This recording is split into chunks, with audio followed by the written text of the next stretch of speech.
What's up, you guys? Welcome back to Simple Sick Builds. As you guys can tell by the thumbnail of this video, I bought something for the BMW 328i. I actually got off work right now, and this car has been neglected for a while. I haven't bought anything for it, but I did purchase something that's in that box that I was too anxious, and I opened it. So what we're gonna do is I'm gonna pull that thing out, show you what I got, and the car's still hot, so I'm gonna see if we can even work on it. So yeah, give me 1 second. Ended up picking up a catless downpipe.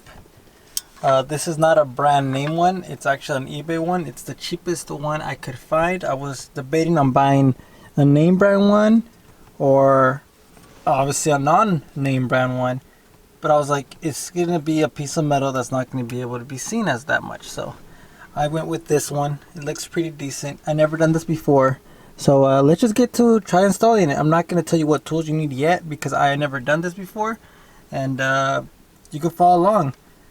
I do know that the N26 for the 2016 has a little flange that goes around here. There's two different downpipes that I've been looking at. Some right here, this little flange right here, some don't have it. Some catless downpipes go straight and some have this little bump right here. That's the only difference I know, and mine has this little bump. And they told me that mine needs this so it can be installed, and there's some that are just straight. That's other motors, not sure which ones it is, but mine is an N26. I'm gonna turn it on and give you guys a little rev clip of my car, how it sounds without this right now. So let me throw up a clip of me revving it.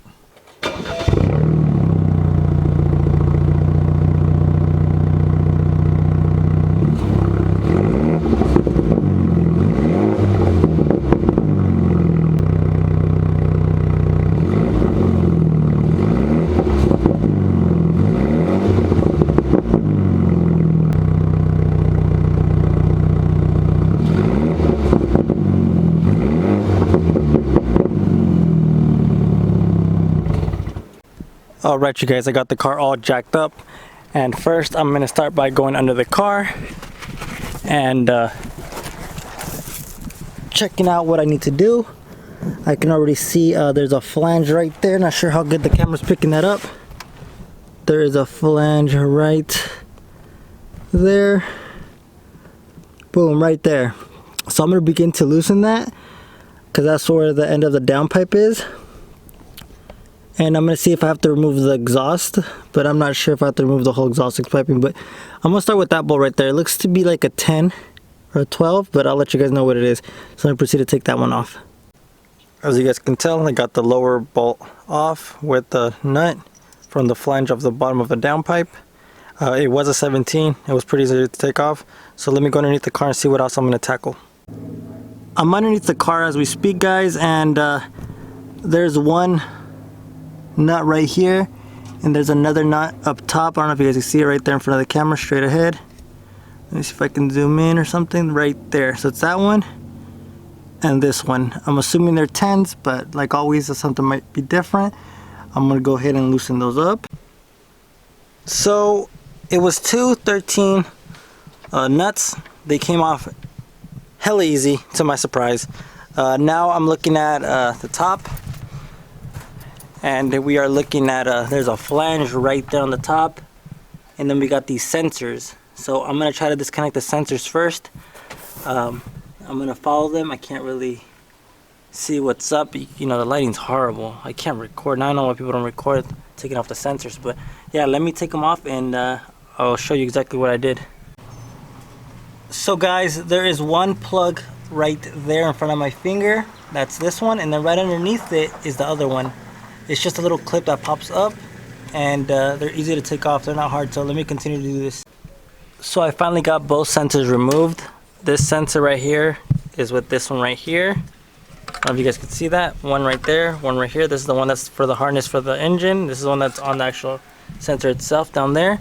And on the top one, well, not the top one, I'm just saying the top one because it's up here.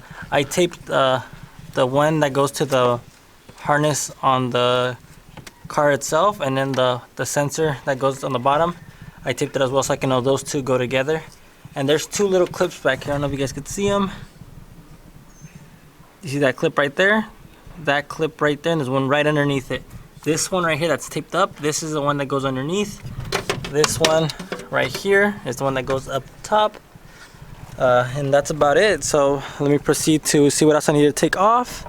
I know I need to get that bolt right there. I think it's a 17 as well.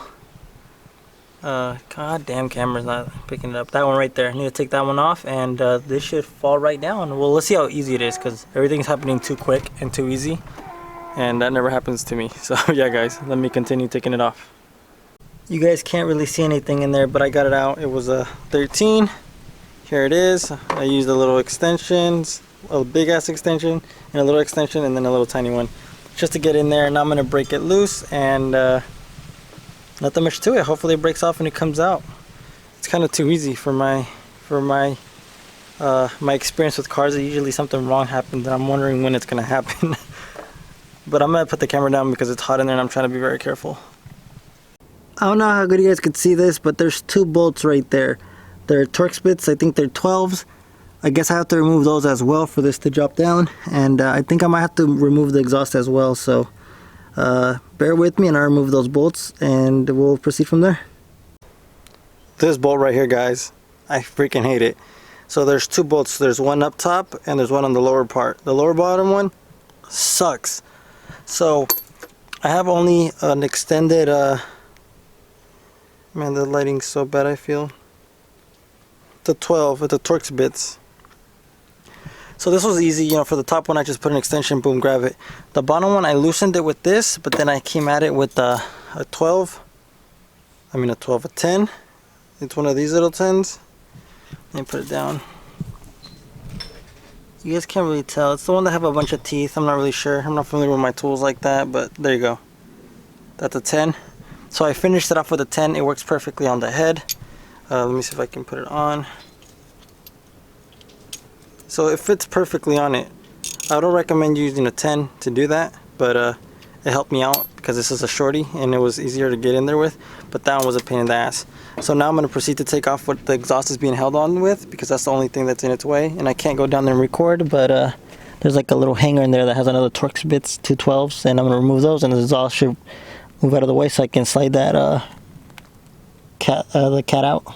So guys, I loosened up those two bolts right here. There's one right here and one down there, and everything's loose now. I even dropped the exhaust. I'm not going to remove that thing right there. I'm going to see if I could just move the exhaust backwards. It's just pretty much hanging on that plate right there, but that has like a bunch of Torx bits and I don't want to take them off because I don't think I got the right size for that, but whew, it's tiring. Let me proceed to pull on the exhaust backwards and see if the cat jumps down. I pushed the exhaust back and this is how it should look, and guys, I'm pinched under this thing, but god, this is so hard to take off. That was just my first attempt pulling this. It went well. Hopefully this thing will drop down, but I think the clamp on top is holding it tight. It wiggles a little bit, but not like 100%, so let me tackle this real quick. It's a boy.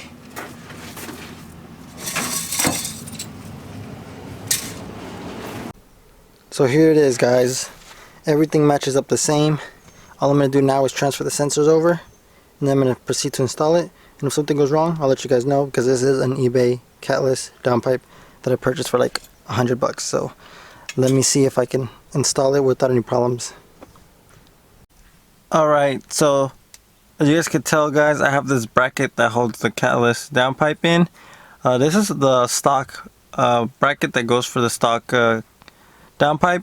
So I ended up custom making one due to the fact that the little ear on this side didn't reach. So these two bolted up good, and so did the bottom one.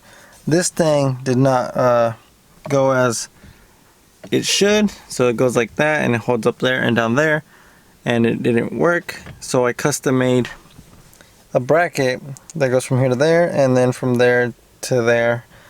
I went to Home Depot. I didn't record because it was getting late last night, but the catless downpipe is installed. This is not a first start because I turned it on yesterday and it sounds freaking amazing, but there is no chicken light, so here it goes, guys.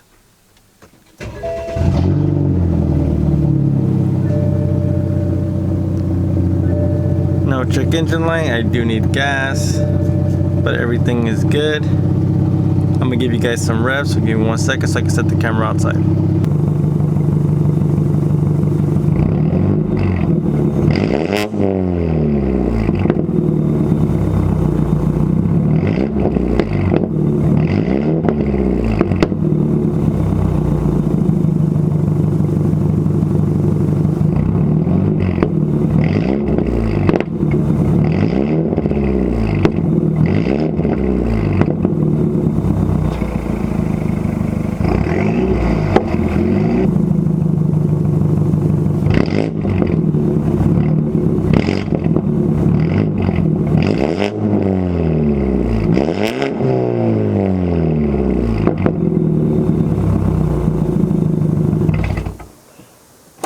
Alright you guys, that's it for the video. If you guys enjoyed the video, please give this video a thumbs up. If you guys found it helpful, let me know what you guys think about the sound clips from the Comfort, the Sport Plus, and the Eco Pro. To me, the Eco Pro sounds the loudest, even before the catless downpipe and with the catless downpipe. So with that being said guys, please give this video a thumbs up. Please consider subscribing. With that being said guys, peace out. See you guys on the next one.